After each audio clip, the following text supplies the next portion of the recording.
Hello everyone, welcome back to another video. ಎಲ್ಲರೂ ಹೇಗಿದ್ದೀರಾ? ಚೆನ್ನಾಗಿದ್ದೀರಾ ಅಂತ ಭಾವಿಸ್ತಾ ಇದ್ದೀನಿ. ನಾನು ಕೂಡ ತುಂಬಾ ಚೆನ್ನಾಗಿದ್ದೀನಿ. ಇನ್ನೂ ಯಾರ್ಯಾರು ನನ್ನ ಯೂಟ್ಯೂಬ್ ಚಾನಲ್ಗೆ ಸಬ್ಸ್ಕ್ರೈಬ್ ಮಾಡಿಲ್ಲ, ದಯವಿಟ್ಟು ಸಬ್ಸ್ಕ್ರೈಬ್ ಮಾಡಿ, ಲೈಕ್ ಮಾಡಿ, ಶೇರ್ ಮಾಡಿ, ಕಮೆಂಟ್ ಮಾಡಿ. ಆ್ಯಂಡ್ ಪ್ಲೀಸ್ ಸಬ್ಸ್ಕ್ರೈಬ್ ಮಾಡೋದಂತೂ ಮರಿಬೇಡಿ. ಯಾರ್ಯಾರು ವಿಡಿಯೋ ನೋಡ್ತೀರಾ ಸಬ್ಸ್ಕ್ರೈಬ್ ಮಾಡ್ಕೊಂಡು ವಿಡಿಯೋ ನೋಡಿ. ಇದು ವಿಡಿಯೋ ಬಂದುಬಿಟ್ಟು ತುಂಬ ಲಾಂಗ್ ಟೈಮ್ ಆಗಿದೆ ತೆಗ್ದು, ಅಂದರೆ ಒಂದು ವೀಕ್ 10 days ಹಳೆ ವಿಡಿಯೋ ಇದು. ಸಂಡೇ ವಿಡಿಯೋ, ಅಂದರೆ ಲಾಸ್ಟ್ ಗಣೇಶ ಹಬ್ಬ ಆಯ್ತಲ್ಲ, ಹಿಂದಿನ ಸಂಡೇದು. ಅಮ್ಮ ಬರ್ತೀನಿ ಅಂತ ಅಂದಿದ್ರು, ಬಾಗಿನ ಕೊಡೋಕ್ಕೆ ಬರ್ತಾರಲ್ಲ, ಸೊ ಅವ್ರು ಬರ್ತೀನಿ ಅಂತ ಅಂದಿದ್ರು. ಅವರು ಜಾಸ್ತಿ ಚಿಕನ್ನು ಆಮೇಲೆ ಮಟನ್ ಎಲ್ಲ ತಿನ್ನೋದಿಲ್ಲ. ತಿಂದ್ರೂ 1 ಪೀಸ್ 2 ಪೀಸ್ ಜಾಸ್ತಿ, ಅಂದರೆ ಒಂದು 2-3 ಪೀಸ್ ತಿಂತಾರೆ ಅಷ್ಟೇ. ಚಿಕನ್ ಮಟನ್ನು ಜಾಸ್ತಿ ತಿನ್ನಕ್ಕೆ ಹೋಗೋದಿಲ್ಲ. ಸೊ ನಮ್ಮಮ್ಮ ಬರ್ತಾರಲ್ಲ, ಫಿಶ್ ಅಂದರೆ ಅವ್ರಿಗೆ ಇಷ್ಟ. ಫಿಶ್ ತೊಗೊಂಡು ಬರೋಣ ಅಂದ್ಬಿಟ್ಟು ನಾವು 3 ಜನ ಫಿಶ್ ತೊಗೊಂಬರಕ್ಕೆ ಹೋದ್ವಿ. ನಾವು ಯಾವಾಗಲೂ ರೆಗ್ಯುಲರಾಗಿ ಎಲ್ಲಿ ಫಿಶ್ ತೊಗೊತೀವಿ ಅಲ್ಲೇ ತೊಗೊಂಬರಕ್ಕೆ ಹೋದ್ರಿ. ಇದು ಬಂದು ನಮ್ಮನೆ ಹತ್ರದಿಂದ ಒಂದು 2 kilometers ದೂರನೇ. ಅಲ್ಲಿ ಫಿಶ್ ತೊಗೊಂಡು ಬರೋಣ ಅಂದ್ಬಿಟ್ಟು ನಾವು 3 ಜನ ಹೋಗ್ತಾಯಿದ್ವಿ. ನನ್ನ ಮಗಳಿಗೆ ಪೆಟ್ಸ್ ಅಂದರೆ ತುಂಬಾ ಇಷ್ಟ. ಅಂದರೆ ನಾಯಿ, ಬೆಕ್ಕು, ಅವಳಿಗೆ ಪೆಟ್ಸ್ ಅನಿಮಲ್ಸ್ ಅಂದರೆ ತುಂಬ ಇಷ್ಟ. ಇಲ್ಲಿ ನಾವು ರೆಗ್ಯುಲರಾಗಿ ಹೋಗ್ತೀವಲ್ಲ, ಅಲ್ಲಿ ಒಂದು 2 ಕ್ಯಾಟು, ಆಮೇಲೆ ಸ್ವಲ್ಪ ಮೊಲಗಳಿದೆ, ಡಕ್ ಇದೆ, ಕೋಳಿಗಳೆಲ್ಲ ಇದೆ, ಅಂದರೆ ಕೋಳಿಗಳಿದೆ. ಇದು ಬಂದ್ಬಿಟ್ಟು ಫಿಶ್ ಶಾಪು. ಚಿಕನ್ ಕೂಡ ಮಾರ್ತಾರೆ ಇಲ್ಲಿ. ನಿಮಗೆ ಆಲ್ ಟೈಪ್ ಆಫ್ ಫಿಶಸ್ ಸಿಗುತ್ತೆ. ವೆರೈಟಿ ಫಿಶ್, ಅಂದರೆ ಸೀ ಫಿಶ್ಶು ಸಿಗುತ್ತೆ, ಕೆರೆ ಫಿಶ್ಶು ಸಿಗುತ್ತೆ. ಅಲ್ಲಂಗೆ ನಾವು ಫಿಶ್ಶಿಗೆ ಹೇಳ್ಬಿಟ್ಟು ಇವಳು ಸ್ವಲ್ಪ ಹಾಗೆ ಆಟಾಡ್ತಾಯಿದ್ಲು. ಅವಳಿಗೆ ಬೆಕ್ಕುಗಳಂದರೆ ಎಲ್ಲ ತುಂಬ ಇಷ್ಟ ಅಲ್ವಾ. ಹೋದಾಗೆಲ್ಲ ಅಲ್ಲಿ 2 ಬೆಕ್ಕಿರುತ್ತೆ, ಆ ಬೆಕ್ಕದ ಜೊತೆ ಆಟಾಡ್ತಾ ಇರ್ತಾಳೆ. ಒಂದು ಹಿಂದೆ ನೋಡಿದ್ವಲ್ಲ, ಇದು ಯಾವುದೋ ಇನ್ನೂ ಒಂದು ಹೊಸ ಬೆಕ್ಕು ಅನ್ಕೋತೀನಿ ಇದು. ನಾನು ಇದೇ ಫಸ್ಟ್ ನೋಡಿರೋದು. ತುಂಬ ಚೆನ್ನಾಗಿ ಆಟಾಡ್ತಾಯಿದ್ಲು.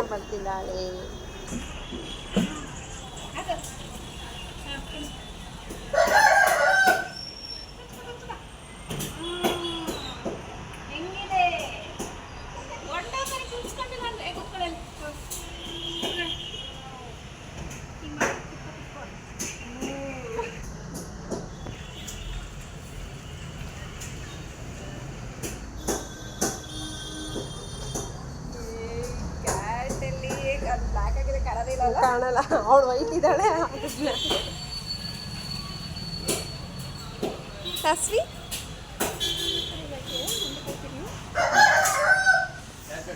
ಚಿನ್ನಮ್ಮ ಹೇಗಿದೆ ಕ್ಯಾಟು? ವಾವ್, ಅವಳಿಗೆ ಬೇಕಂದ್ರೆ ಇಷ್ಟ. ಚಿನ್ನಮ್ಮ ಹೇಗಿದೆ? ಮಟನ್ ಇದೆ,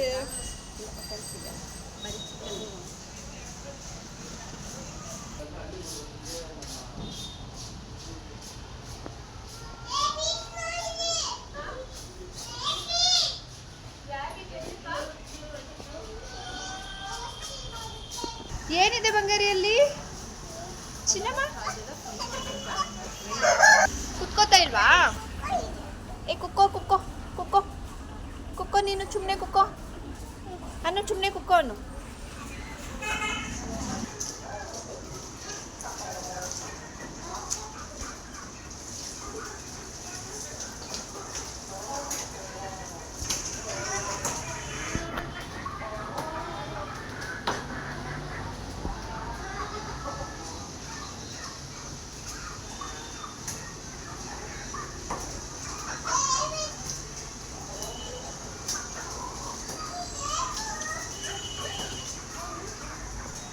ಏನು ಮಾಡಬೇಕು ಚಿನ್ನಮ್ಮ? ವಾವ್, ಕ್ಯಾಟ್ ಮನೆಗೆ ತಗೊಂಡೋಗೋಣ. ಏನು ಮಾಡ್ತೀಯ ತಗೊಂಡೋಗಿ? ಹಾಂ, ಇಲ್ಲಿ ನೋಡಿ, ಇಲ್ಲಿ ಏನು ಮಾಡ್ತೀಯ ತಗೊಂಡೋಗಿ? ಅಲ್ಲಿದೆಯಾ ರ್ಯಾಬಿಟ್ಟು? ಮುಟ್ತೀಯ ರ್ಯಾಬಿಟ್ನಾ? ಓಡೋಗುತ್ತೆ ರ್ಯಾಬಿಟ್. ಏನು ಮಾಡುತ್ತೆ ಹೇಳು? ಹಿಡ್ಕೊ, 2 ಕೈಲಿ ಹಿಡ್ಕೊ, ಓಡೋಯ್ತು.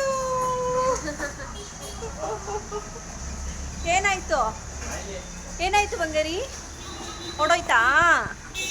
ಅಯ್ಯಯ್ಯೋ ರ್ಯಾಬಿಟ್ ಓಡೋಯ್ತಲ್ಲ, ಏನು ಮಾಡೋದೀಗ?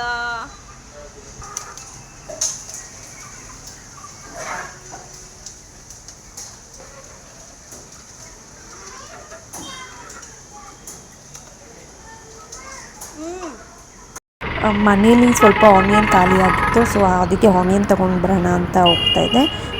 ನಾವು ಯಾವಾಗಲೂ ಆವನ್ಸಲ್ಲಿ ತೊಗೊಳ್ಳೋದು, ಎಮರ್ಜೆನ್ಸಿಗೆ ಸ್ವಲ್ಪ ಖಾಲಿಯಾಗಿತ್ತು ಅಂದ್ಬಿಟ್ಟು ಇಲ್ಲಿ ತೊಗೊಳ್ಳೋಣ ಅಂದ್ಬಿಟ್ಟು ಹೊರಡ್ತಿದ್ದೆ ನಾನು. ಐಸ್ ಕ್ರೀಮ್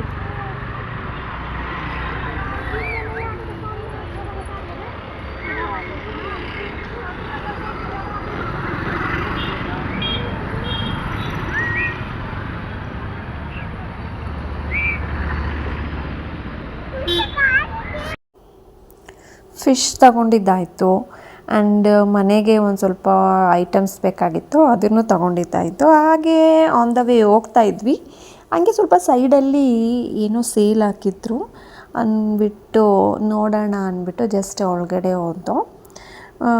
ಓಕೆ, ಅಲ್ಲಿ ವರ್ತಿತ್ತು. ಟೈಪ್ಸ್ ಆಫ್ ಅಂದರೆ ಟೀ ಶರ್ಟ್ಸ್, ಗರ್ಲ್ಸ್ಗೆ ಏನೇನು ಬೇಕೋ ಅದೆಲ್ಲ ಇತ್ತು, ಆ್ಯಂಡ್ ತುಂಬ ರೀಸನಬಲ್ ಪ್ರೈಸಲ್ಲೂ ಇತ್ತು. ಆಲ್ಮೋಸ್ಟ್ ಚೀಪ್ ಆ್ಯಂಡ್ ಬೆಸ್ಟ್ ಅಂತಲೇ ಹೇಳ್ಬೋದು, ಚೆನ್ನಾಗೇ ಇತ್ತು. ಮೆನ್ಸ್ಗೂ ಕೂಡ ಇತ್ತು. ಆಲ್ಮೋಸ್ಟ್ ಆಗಲೇ ಟೈಮ್ ಆಗೋಗ್ಬಿಟ್ಟಿತ್ತು ನಮಗೆ, ಇದು ಬಂದುಬಿಟ್ಟು 2 o'clock ಆಗೋಗ್ಬಿಟ್ಟಿತ್ತು. ಸೊ ನಾವೇನು ತೊಗೊಂಡಿಲ್ಲ. ಅಂದರೆ ಅವಳು ನನ್ನ ಕಸಿನ್ ಮಾತ್ರ ಬಂದು ಒಂದು ಟೀ ಶರ್ಟ್ ಏನೋ ತೊಗೊಂಡ್ಳು ಅಷ್ಟೇ. ತಗೊಂಡು ನಮ್ಮಮ್ಮ ವೆಯ್ಟ್ ಮಾಡ್ತಾ ಇರ್ತಾರೆ ಅಂದ್ಬಿಟ್ಟು ಬಂದುಬಿಟ್ಟು, ಹೇಗಿದ್ದರೂ ಬಾಗಿನ ಕೊಡೋಕ್ಕೆ ಬಂದಿದ್ರಲ್ಲ, ವರ್ಷಕ್ಕೊಂದ್ಸಲ ಬಾಗಿನ ಅಂದರೆ ಹೆಣ್ಮಕ್ಳಿಗೆ ತುಂಬ ಖುಷಿಯಾಗುತ್ತೆ. ಸೊ ನಮ್ಮಮ್ಮನೂ ಕೂಡ ಬಾಗಿನ ತೊಗೊಂಬಂದಿದ್ರು. ಹಾಗೆ ಫ್ರೂಟ್ಸು, ಹಣ್ಣು ಹಂಪಲು ಎಲ್ಲ ತೊಗೊಂಬಂದಿದ್ರು. ಇವಾಗಂತ ಅಲ್ಲ, ನಮ್ಮಮ್ಮ ಮನೆಗೆ ಬಂದಾಗೆಲ್ಲ ಫ್ರೂಟ್ಸು ಎಲ್ಲ ತೊಗೊಂಬಂದೇ ಕೊಡ್ತಾರೆ. ಹಾಗೆ ಖಾಲಿ ಕೈಯಲ್ಲಿ ಬರೋದಿಲ್ಲ, ಪಾಪುಗೇನಾದರೂ ತೊಗೊಂಬಂದೇ ಕೊಡೋದು. ಬಟ್ ಇದು ಒಂದು ಸ್ವಲ್ಪ ಸ್ಪೆಷಲ್ ಅಲ್ವಾ, ಹೆಣ್ಮಕ್ಳಿಗೆ ತವ್ರ ಮನೆಯಿಂದ ಬಾಗಿನ ಕೊಡೋಕ್ಕೆ ಬರ್ತಾಯಿದ್ದಾರೆ ಅಂತಂದ್ರೇ ಏನೋ ಯಾವಾಗಲೂ ಬರೋದಕ್ಕಿಂತನೂ ಇವಾಗ ಬಾಗಿನ ಕೊಡೋಕ್ಕೆ ಬರ್ತಿದ್ದಾರೆ ಅಂದ್ಬಿಟ್ಟು ಒಂದು ಸ್ವಲ್ಪ ಏನೋ ಖುಷಿಯಾಗಿರುತ್ತೆ. ನಮ್ಮಮ್ಮ ಒಂದು ಸ್ವಲ್ಪ ಜಾಸ್ತಿ ಫ್ರೂಟ್ಸ್ ಎಲ್ಲ ತೊಗೊಂಬಂದಿದ್ರು. ನಾನು ಏನಕ್ಕೆ ಇಷ್ಟೊಂದೆಲ್ಲ ತೊಗೊಂಬಂದಿದ್ಯಾ, ಸ್ವಲ್ಪ ತೊಗೊಂಬರ್ಬೇಕಲ್ವಾ ಅಂತ ಹೇಳ್ತಾಯಿದ್ದೆ. ಅವರು ನನಗೆ ವರ್ಷ ಅಮೌಂಟ್ ಕೊಟ್ಬಿಡ್ತಾರೆ. ಸೀರೆ ಗೀರೆ ಎಲ್ಲ ಅವ್ರು ತೊಗೊಂಡು ಬರಲ್ಲ, ತಂದರೆ ಸ್ವಲ್ಪ ಅರ್ಶಿನ ಕುಂಕುಮಕ್ಕೆ ಒಂದು ಬ್ಲೌಸನ್ನು ಕೊಡ್ತಾರೆ ಅಷ್ಟೇ. ನಮ್ಮಮ್ಮ ತೊಗೊಂಬರೋ ಸೀರೆ ನಾನು ಒಪ್ಪೋದಿಲ್ಲ ಅಂದ್ಬಿಟ್ಟು ಅವರು ಜಾಸ್ತಿ ಅಂದರೆ ಸೀರೆಗಳು, ನನಗೆ ಬಟ್ಟೆ ಎಲ್ಲ ತೊಗೊಂಡು ಬರೋದಿಲ್ಲ ನಮ್ಮಮ್ಮ, ಅವಳು ಒಪ್ಕೊಳ್ಳೋದಿಲ್ಲ ಅಂದ್ಬಿಟ್ಟು ನನಗೆ ಕಾಸು ಕೊಟ್ಬಿಡ್ತಾರೆ. ನಿನಗೆ ಏನು ಬೇಕು ಸೀರೆ, ಅಥವಾ ಸೀರೆ ತೊಗೊಳ್ತೀಯಾ, ಏನಾದರೂ ಡ್ರೆಸ್ ತೊಗೊಳ್ತೀಯಾ ತಗೋ ಅಂದ್ಬಿಟ್ಟು ಕಾಸು ಕೊಟ್ಬಿಟ್ಟಿದ್ರು. ಆ್ಯಂಡ್ ಈ ಸಲ ತಸ್ವಿಗೂ ಏನಾದರೂ ಬಟ್ಟೆ ತೊಗೊ ಅಂದ್ಬಿಟ್ಟು ಅವ್ರು ನನ್ನ ತಸ್ವಿಗೂ ಕಾಸು ಕೊಟ್ಬಿಟ್ಟು ಹೋಗಿದ್ರು. ಅವಳಿಗೆ ಏನಾದರೂ ಗಣೇಶ ಹಬ್ಬಕ್ಕೆ ತಗೋ ಅಂತ. ಬಟ್ ಗಣೇಶ ಹಬ್ಬಕ್ಕೆ ತಗೊಳ್ಳೋಕ್ಕೇನೂ ಟೈಮ್ ಸಿಕ್ಕಿರಲಿಲ್ಲ. ಇವಾಗ ದಸರಾ ಬರುತ್ತಲ್ವ, ದಸರಾಗೆ ತಗೊಳ್ಳೋಣ ಅಂದ್ಬಿಟ್ಟು ಅವಳಿಗೆ ಆಲ್ರೆಡಿ ಒಂದು ಡ್ರೆಸ್ ಬುಕ್ ಮಾಡಿದ್ದೀನಿ. ನಾನು ಇರೋದೇ ಇದೆ, ನೋಡಬೇಕು, ನಾನು ಏನು ತೊಗೊಂಡಿಲ್ಲ, ಹಾಗೆ ಇಟ್ಕೊಂಡಿದ್ದೀನಿ. ನಮ್ಮಮ್ಮ ಕಾಸು ಕೊಟ್ಟಿದ್ದು, ಅದಕ್ಕೆ ಏನಾದರೂ ತಗೊಳ್ಬೇಕು. ತಸ್ವಿಗೆ ಡ್ರೆಸ್ ಬುಕ್ ಮಾಡಿದ್ದೀನಿ, ಅದಂತೂ ತುಂಬ ಚೆನ್ನಾಗಿದೆ. ಅದೇನಾದರೂ ಬಂದರೆ ನಾನು ವಿಡಿಯೋ ಮಾಡಿ ತೋರಿಸ್ತೀನಿ, ಸರಿನಾ? ನಾನು ಕಸ ಹಾಕೊಂಡು ಅಂದ್ಬಿಟ್ಟು ಆಚೆ ಹೋಗ್ತಾಯಿದ್ದೆ. ತಸ್ವಿ ನಮ್ಮಮ್ಮ ನಾನು ಬರ್ತೀನಿ ಅಂದ್ಬಿಟ್ಟು ಬಂದಳು. ಸೊ ಬಂದು ಅದು ಸಿಮೆಂಟ್ ನೆಲ ಅಲ್ವಾ, ಬಿದ್ದು ಸ್ವಲ್ಪ ಕಾಲೆಲ್ಲ ಸ್ಕ್ರ್ಯಾಚ್ ಆಗಿಬಿಟ್ಟಿದೆ. ಸೊ ಅವಳು ಪೇಯ್ನಿಗೆ ಹಂಗೆ ಮಲ್ಕೊಬಿಟ್ಟಿದ್ಲು. ಎದ್ದಾದ್ಮೇಲೆ ನೋಡಿದ್ರೆ ಅವಳು ಕೆಳಗಡೆ ಇಳಿತಾನೇ ಇಲ್ಲ. ಅಂದರೆ ಅವಳಿಗೆ ಪೇಯ್ನ್ ಆಗಿಬಿಟ್ಟಿದೆ, ಅದು ಫೋಲ್ಡ್ ಮಾಡೋಕ್ಕೂ ಅವಳಿಗೆ ಆಗ್ತಾಯಿಲ್ಲ. ಒಂದು ಸ್ವಲ್ಪ ಜಾಸ್ತಿನೇ ಪೇಯ್ನ್ ಆಗಿಬಿಟ್ಟಿದೆ. ಫೋಲ್ಡ್ ಕೂಡ ಮಾಡ್ತಾಯಿಲ್ಲ, ಕೆಳಗಡೆ ಇಳಿತಾನೂ ಇಲ್ಲ. ಅಂದರೆ ಇಳಿದ್ರೆ ಪೇಯ್ನ್ ಆಗುತ್ತೆ ಅಂತ ಅವಳಿಗೆ ಇಳಿತಾನೆ ಇಲ್ಲ. ಆಮೇಲೆ ನಮ್ಮ ಬಾಡಿಗೆ ಮನೇಲಿ ಮಕ್ಕಳಿದಾರಲ್ಲ, ಅವ್ರು ಆಟಾಡೋಕ್ಕೆ ಬಂದರು. ಅವ್ರ ಜೊತೆ ಆಟ ಆಡ್ತಾಳೆ. ಅವ್ರೇನಾದರೂ ಬಂದರೆ ಅಣ್ಣ ಅಂದ್ಬಿಟ್ಟು ಓಡೋಗ್ಬಿಟ್ಟು ಆಟ ಆಡ್ತಾಳೆ. ಸೊ ಅವ್ರು ಬಂದ್ರಲ್ಲ ಅಂದ್ಬಿಟ್ಟು ನಾನು ಕರ್ಕೊಂಡೋದೆ ಆಚೆ. ಕಾಲು ಫೋಲ್ಡ್ ಏನೂ ಮಾಡ್ತಾ ಇರಲಿಲ್ಲ ಅಂದ್ಬಿಟ್ಟು ಆಚೆಗಡೆ ಕರ್ಕೊಂಡೋದೆ. ಆವಾಗ ನೋಡಿದ್ರೆ ಸ್ವಲ್ಪ ನೀಟಾಗಿ ಆಟ ಆಡ್ತಾಳೆ. ಆಚೆಗಡೆ ಆದರೆ ಆಟ ಆಡ್ತಿದ್ಲು ಅವ್ರ ಜೊತೆ. ತಿರ್ಗಾ ಏನಾದರೂ ಒಳಗಡೆ ಬಂದರೆ ನೋಡಿ ಪಾಪ ಗಾಯ ಎಷ್ಟೊಂದಾಗಿದೆ. ನನಗೆ ಬೇಜಾರೋಗೋಯ್ತು, ತುಂಬ ದೊಡ್ಡ ಗಾಯ ಆಗ್ಬಿಟ್ಟಿದೆ. ನೋಡಿ ಹೆಂಗೆ ಮಾಡ್ಕೊಂಡಿದ್ದಾಳೆ ಗಾಯನ. ಅದೇ ಒಳಗಡೆ ಇದ್ದರೆ ಒಂದು ಸ್ವಲ್ಪ ಕಾಲು ಫೋಲ್ಡ್ ಮಾಡೋದು ಅಥವಾ ಓಡಾಡೋದಕ್ಕೆ ಅಳ್ತಾನೆ ಇರಲಿಲ್ಲ. ಎತ್ಕೊಂಡಿರ್ಬೇಕಾಗಿತ್ತು ಅಥವಾ ತೊಡೆ ಮೇಲೆ ಕುಣಿಸ್ಕೋಬೇಕಾಗಿತ್ತು. ಹೋಗಲಿ ಅಂತ ನಾನು ಒಂದು ಸ್ವಲ್ಪ ಹೊತ್ತು ಅವಳನ್ನ ಆಚೆಗಡೆ ಹುಷಾರಾಗಿ ಕೈ ಇಟ್ಕೊಂಡು ಜಾಸ್ತಿ ಓಡಾಡೋಕ್ಕೆಲ್ಲ ಬಿಡ್ತಾ ಇರಲಿಲ್ಲ. ಮಕ್ಳ ಜೊತೆ ಆಟ ಆಡಲಿ ಅಂದ್ಬಿಟ್ಟು ಒಂದು ಸ್ವಲ್ಪ ಹೊತ್ತು ಬಿಟ್ಟಿದೆ ಆಟ ಆಡೋದಕ್ಕೆ. ಆಟ ಆಡ್ತಾ ಇದ್ಲು ಆ್ಯಂಡ್ ತಿರ್ಗಾ ಟೈಮ್ ಆಯಿತು.